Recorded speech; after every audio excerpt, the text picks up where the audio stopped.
जी संपत्ती त्यांच्याकडे निसर्गाने दिलेली आहे, वडिलोपार्जित आलेली आहे, त्या संपत्तीचं जतन त्यांनी केलं पाहिजे. याच्या संदर्भातली जनजागृती आम्ही निश्चितपणे करू.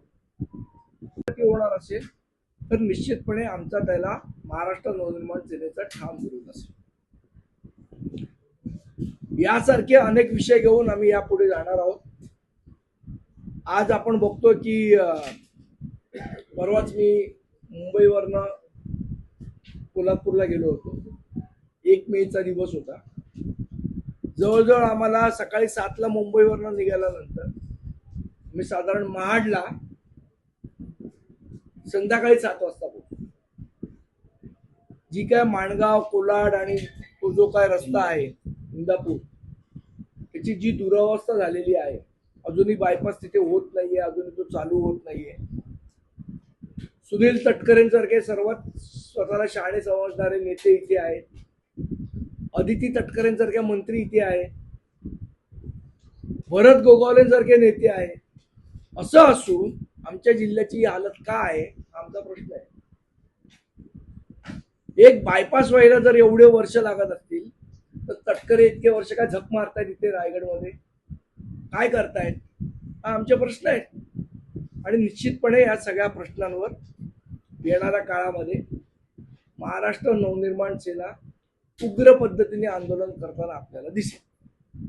याच्या व्यतिरिक्त आपले काही प्रश्न असतील घेऊया. साहेबांनी मांडली होती याच्या संदर्भात.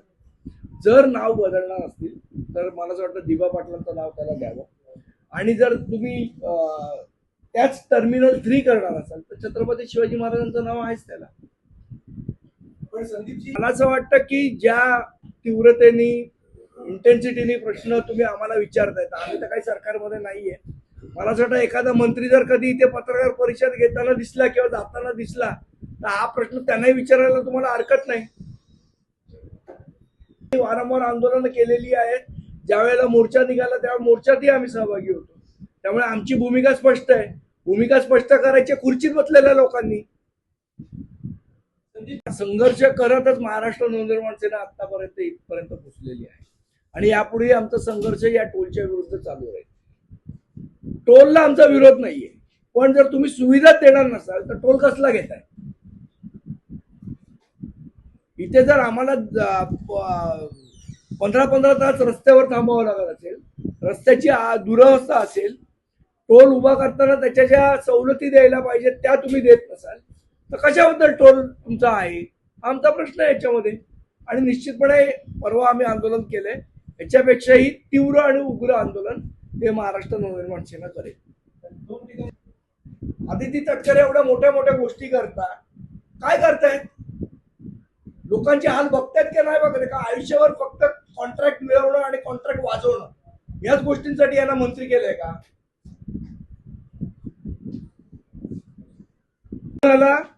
इथे रोजगार मिळाला पाहिजे. इथलं जे स्थानिक इन्फ्रास्ट्रक्चर आहे ते सर्वात चांगलं तयार झालं पाहिजे.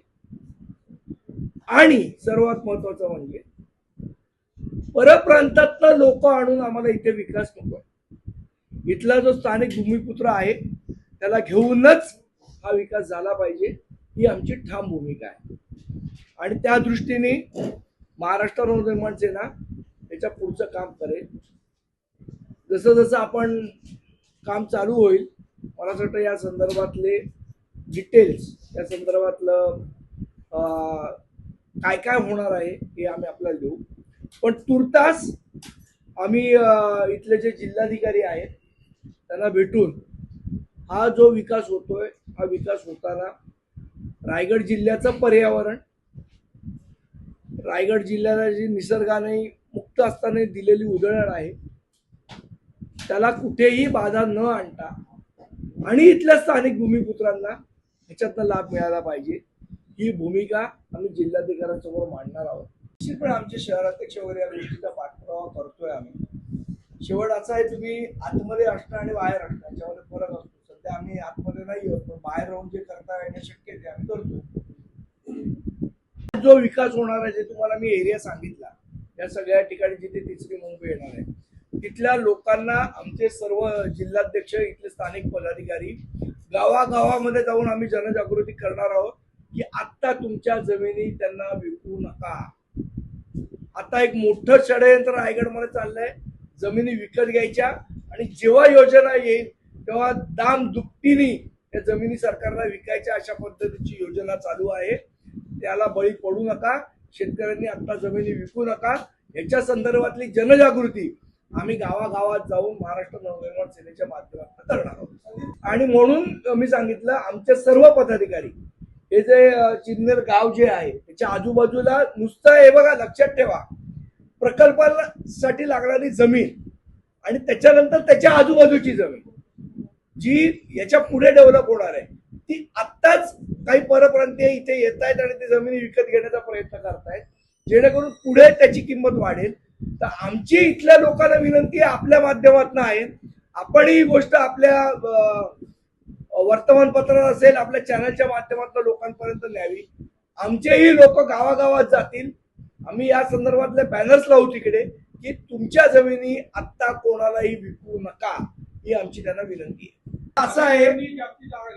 असं आहे की लोकांनी पण याच्याबद्दल जागृती ठेवली पाहिजे. आम्ही तर करूच.